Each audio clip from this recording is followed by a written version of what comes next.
Hello दोस्तों, मैं हूँ कहानीबाज रश्मि और आप सुन रहे हैं हर रोज़ 1.5 मिनट महाभारत की स्टोरी। कल के एपिसोड में आपने सुना था कि पांचाल की ओर जाते समय अर्जुन ने एक गंधर्व से मित्रता कर उससे ज्ञान प्राप्त किया और तभी उन्हें समझ में आया कि अब हमें एक योग्य पुरोहित की आवश्यकता है। इसलिए पांडवों ने धौम्य को अपना पुरोहित बनाया और फिर माता कुंती के साथ पांचों भाई पांचावल की ओर चल पड़े।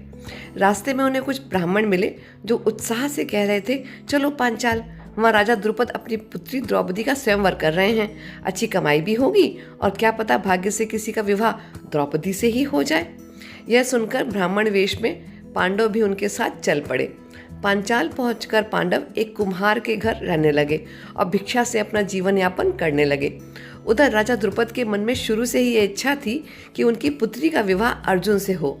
हालांकि सबको लगता था कि पांडव लाक्षागृह में जलकर मर चुके हैं, फिर भी द्रुपद को विश्वास था कि पांडव इतने वीर हैं, इतनी आसानी से नहीं मर सकते, वे ज़रूर जीवित हैं।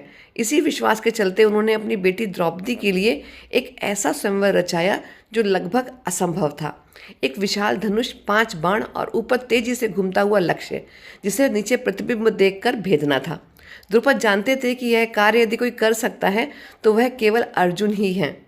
तय दिन स्वयंवर सजा और दूर दूर से दुर्योधन, कर्ण, शकुनी, शिशुपाल, जरासंध, जयद्रथ, शल्य, भगदत्त, विकर्ण, अश्वत्थामा जैसे महारथी वहां आ पहुंचे।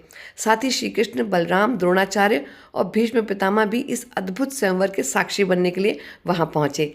ब्राह्मण वेश में पांचों पांडव भी वहां उपस्थित थे। फिर आगे क्या हुआ यह जानेंगे कल के एपिसोड में। जय श्री कृष्ण।